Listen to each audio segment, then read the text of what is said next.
Arsenal go 5 points clear at the top of the Premier League. Martinelli with 2 goals in 2 games.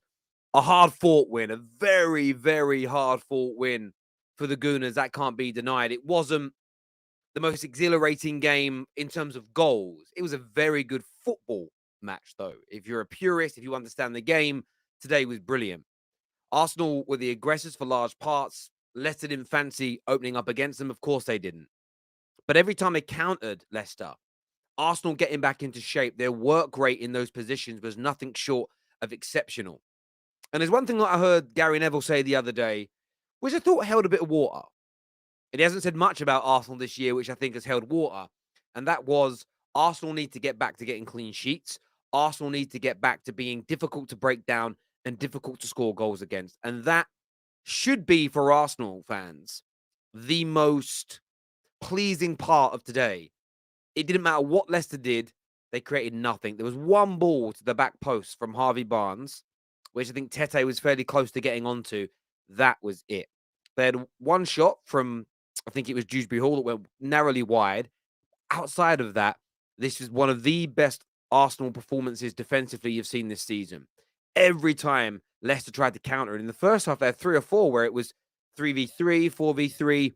Arsenal got back into shape. They cut off all the passing angles, all the openings, and they stopped Leicester. And we saw in the last 2 games for Leicester City, when there's space for them to run into against Man United in the first half, and of course for the whole game against Tottenham, they punished them. They didn't punish Man United. They didn't score. They bloody should have done. David De Gea kept us in this game. It was an excellent performance from that point of view from Arsenal. Martinelli getting back on the short score sheet. Why is that so key?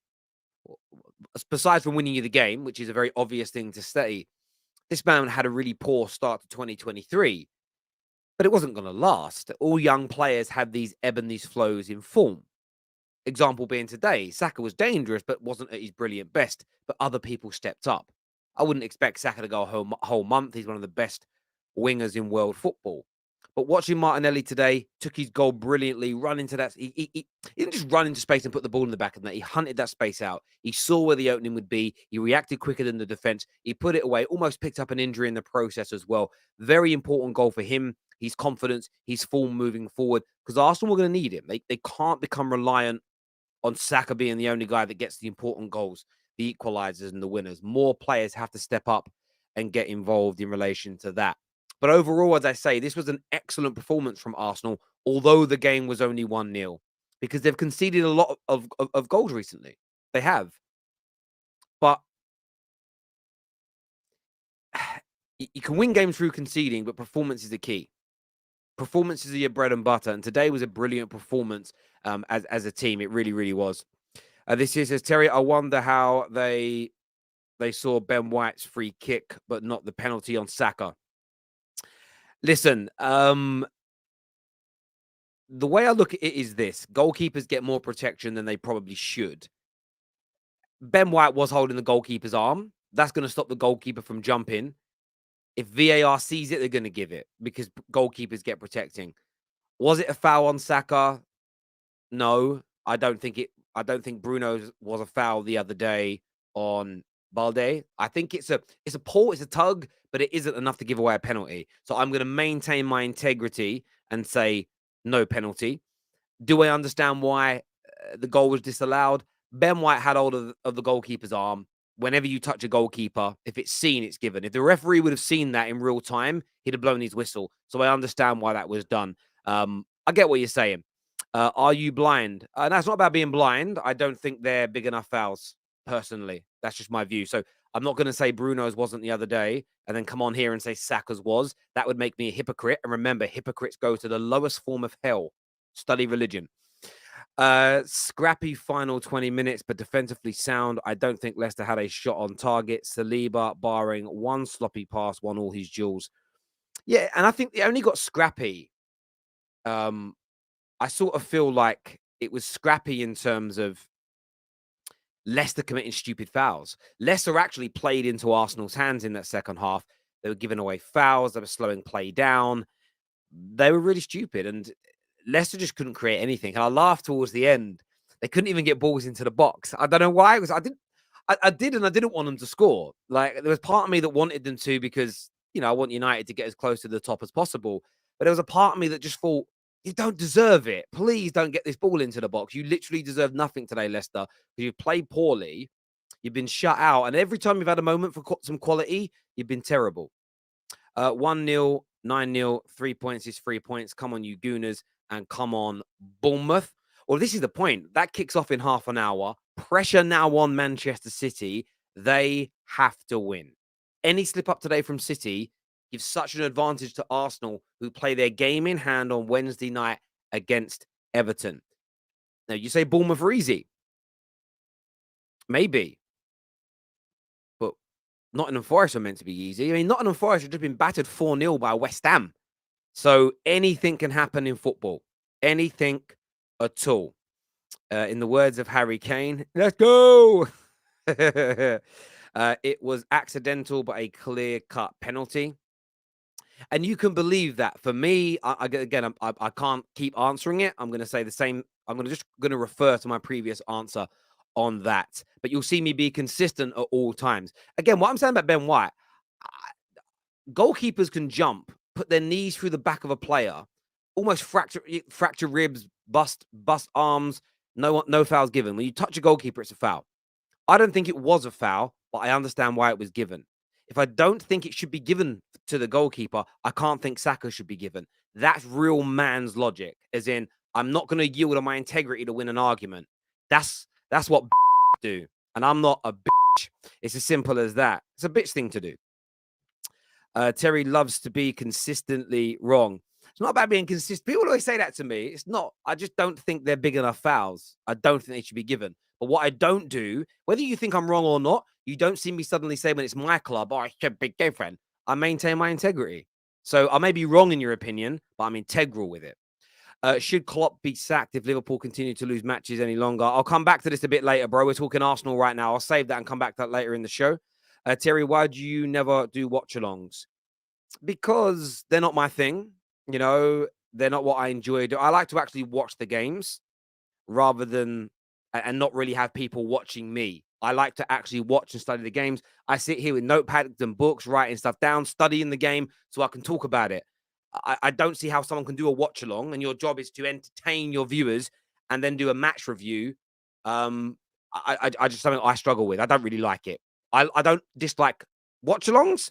I just don't like doing them personally. Simple as that. Personal choice. Trossard should start every game from now on. Now, at least I think that's Jim from American Pie. Very premature. And I say that because he was very good today. Should have scored a goal. He did score a very, very good goal. He was, he had no issue.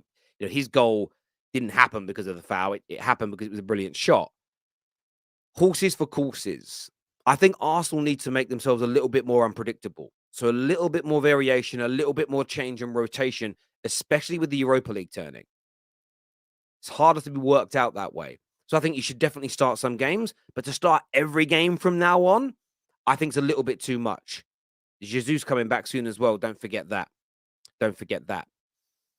Aussie Gooner here. Where's he at? I saw a comment from him and I wanted to put it up and it's just, it does this sometimes, StreamYard. I lose people. I've done watch-alongs. It's hard. You never really get to watch the game. Yeah, and I want to watch the game. Plus, when there's no cameras, no mics, I want to be able to say what I want.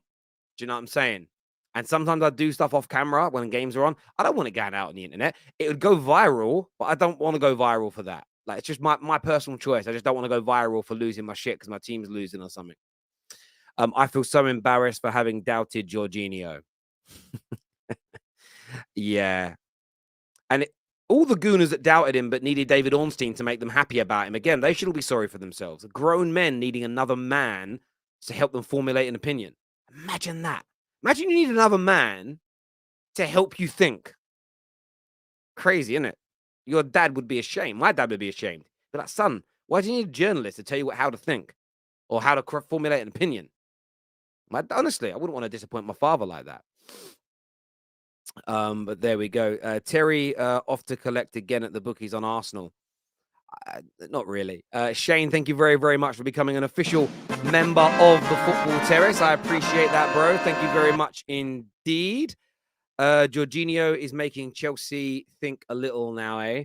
He is, as long as he's got quality around him, like most players need, right? As long as he's got some legs around him, Jorginho's great. If you put him with meaty players or slow players or bad technicians, it makes him look worse. And look at the Chelsea's midfield. It's all about momentum now. Keep it rolling at home. Listen, Akil, I cannot imagine in a month of Sundays you dropping points to Everton, who, by the way, just got beat at home by Aston Villa. New manager bounces over. I cannot see. The only way you lose this game to Everton, legit, is player sent off and a penalty conceded in the first minute, and they score the penalty, and then another player sent off in the following 10 minutes. You'd have to be down to 9 men and a goal behind from the beginning to lose against Everton. I'm that sure Arsenal will win. Rotational fouling on Saka needs to be punishable. Look, you're never going to get a particular player more protected than another. Fouls in themselves need to be more punishable. But I've been calling this out on the football terrace for a long time, and most other football fans disagree with me. So I'm going to maintain my integrity again. Most fans are yielding on theirs. Bookings should be bookings, irrespective if they're in the first minute or the last minute.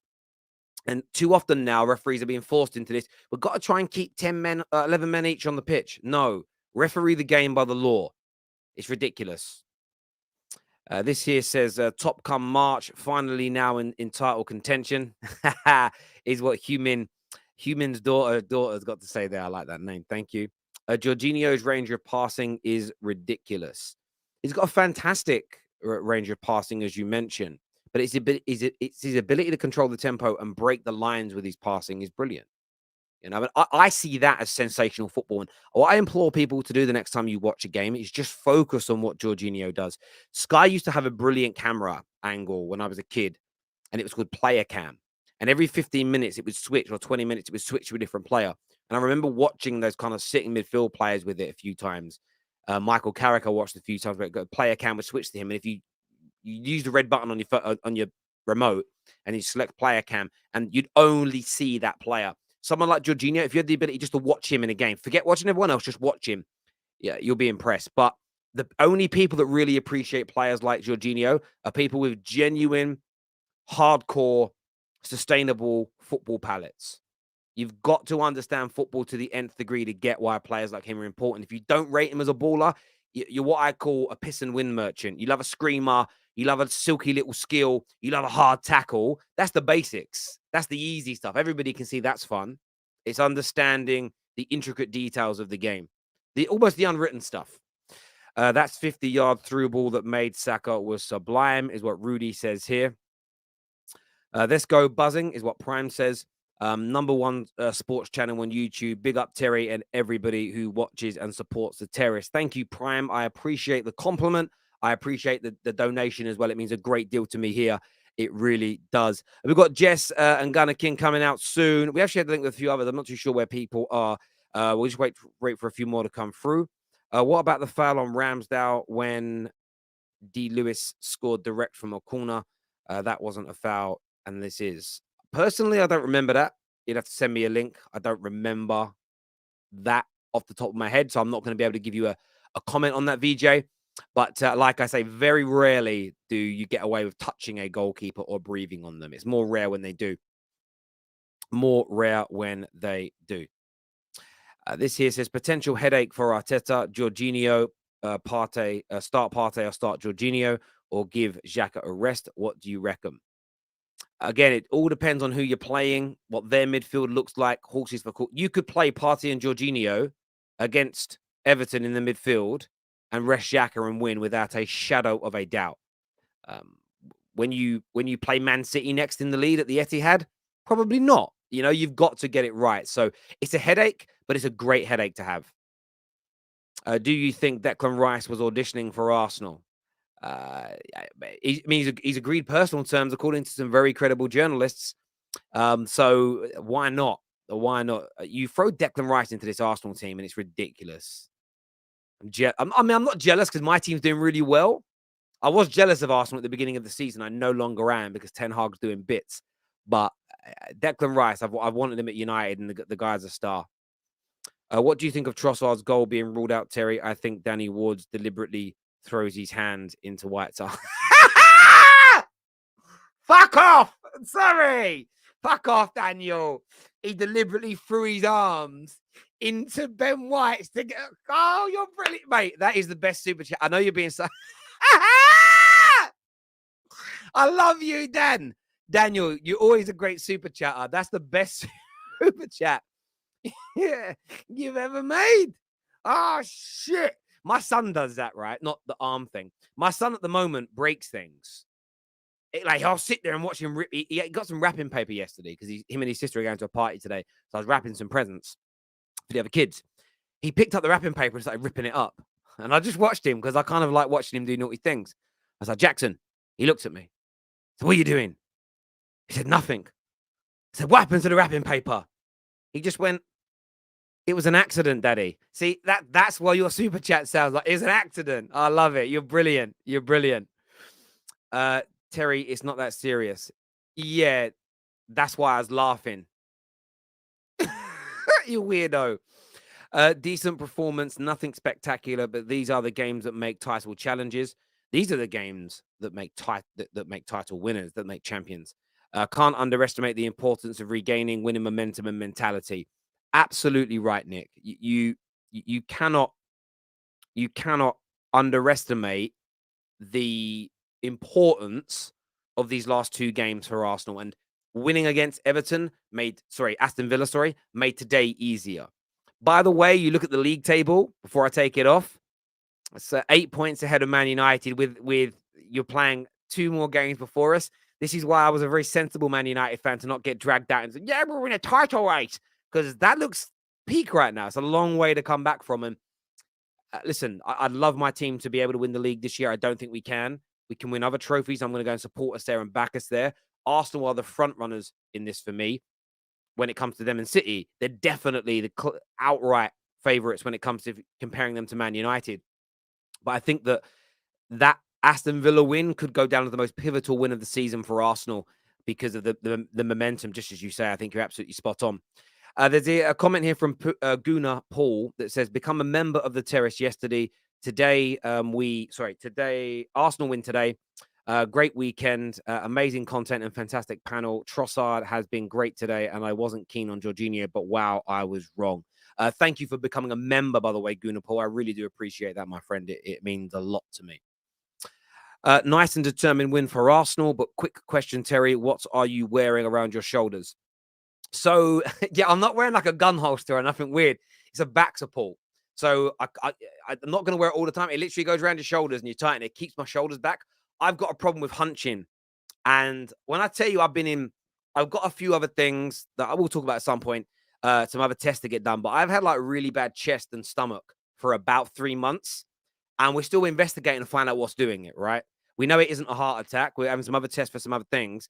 But I went to see an osteopath on Wednesday, and he's like, get the other stuff done. But I think a big part of your problem is posture. My pelvis was 2.5 on my right-hand side was 2.5 inches higher than my left-hand side.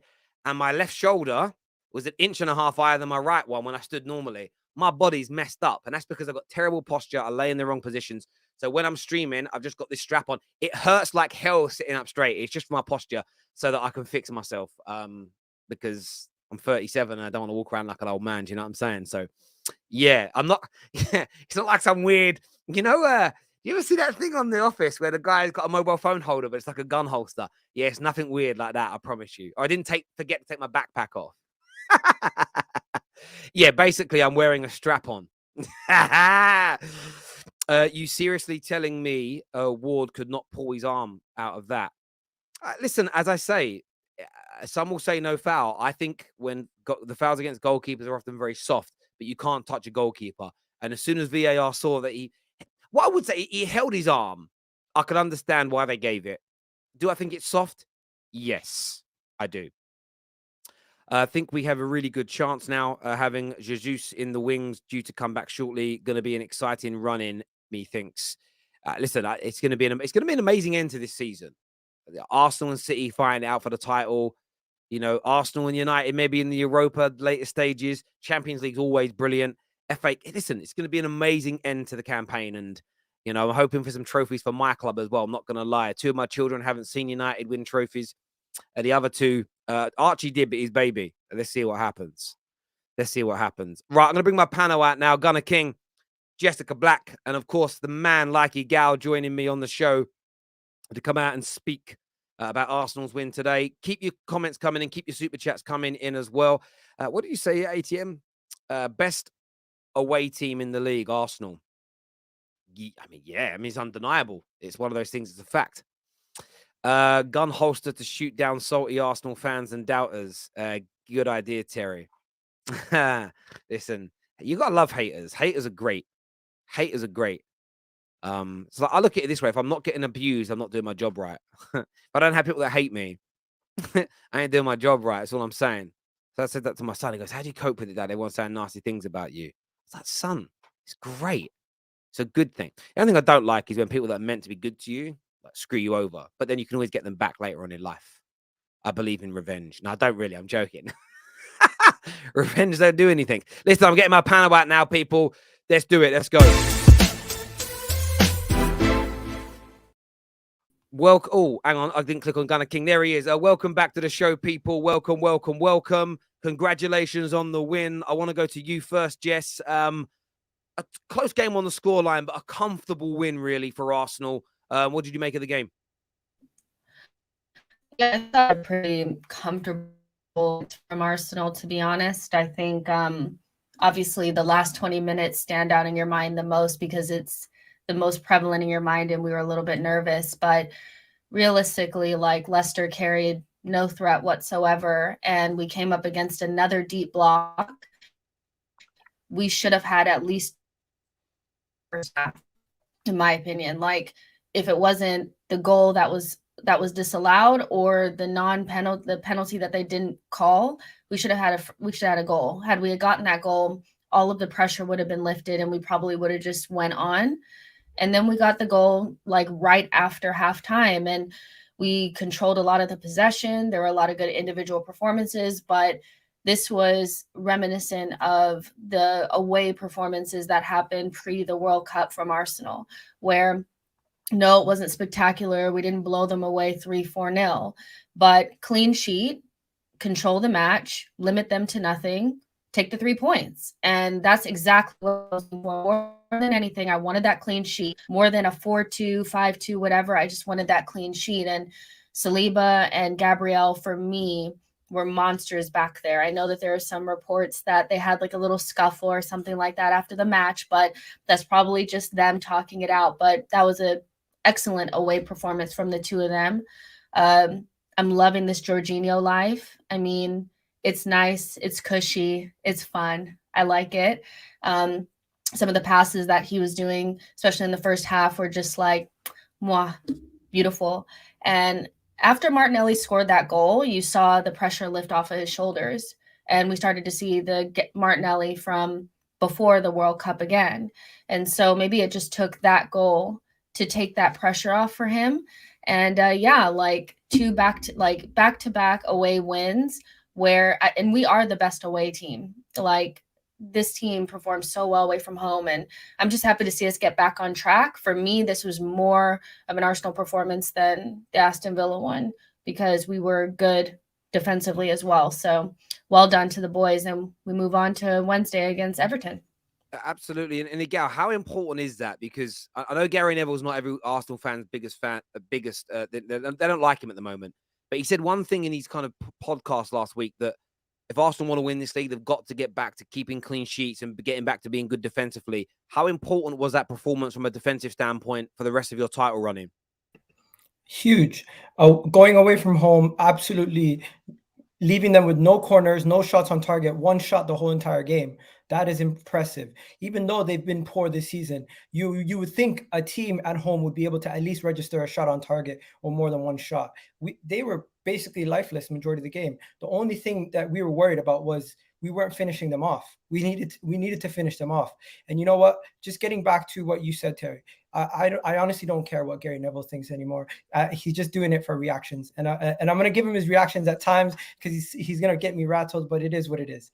Let's move on to that. I understand it. I'm just pointing at Gary Neville. No, I get that. I just with Gary Neville, I think that's the one thing he said that holds true, because you've got to stop conceding so that you give yourself a better chance. And I get what you're saying about him in terms of the response since that loss. You know, you beat Villa, you win again today. Do you think that's dampened all the doubt now surrounding Arsenal's ability to bounce back from adversity?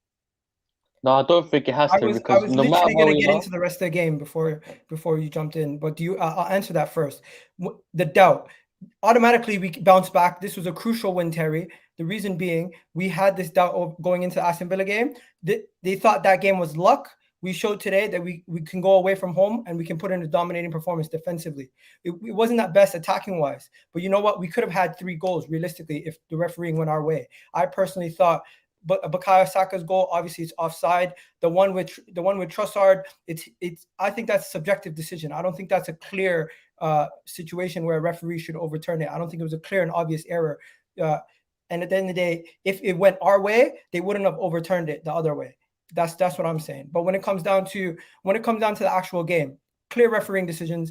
I don't like Craig Paulson, but guess what? Even though first half was poor, I think it should have gone better our way. We should have gotten more out of it. We should have done more. We didn't do enough in the first half. Second half, we still were not showing that we're clinical enough. We scored the one chance that we got with Martinelli. We need to get more goals out of this team. I think Gabriel Jesus coming back will be a big part for that. But the big thing for me is, as you said, Jorginho, he's putting in masterclass performances. He's doing so well. The defense back there, they're doing great. And with Thomas Partey coming in and coming back to this team, honestly, we could see some games where Jorginho gets rested. We could see some games where Xhaka gets rested. We could see some games where Partey gets rested. That 3 could be rotated quite a bit. And maybe going into the next game, I want to see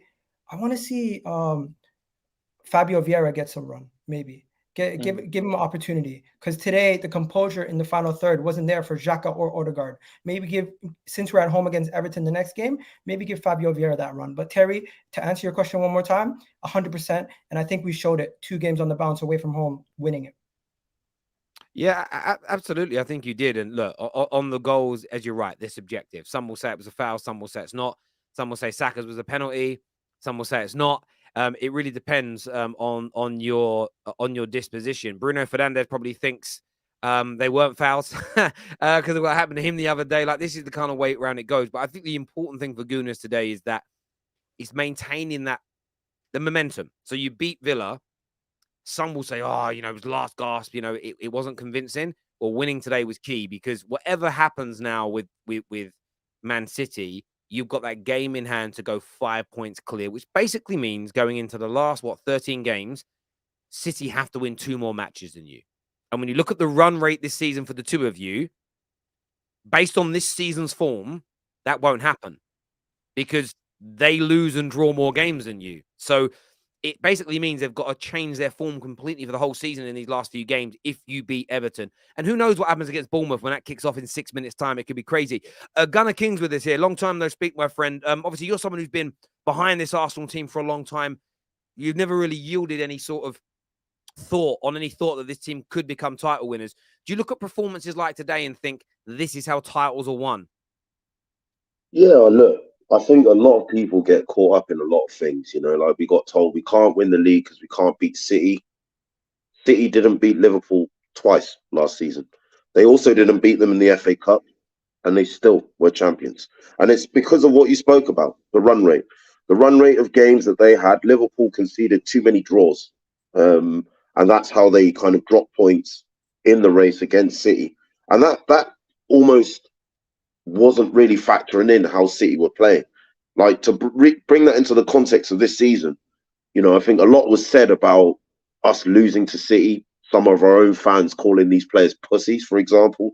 Well, these pussies responded in the next 2 matches by not yielding, by not dropping their heads, by not giving up.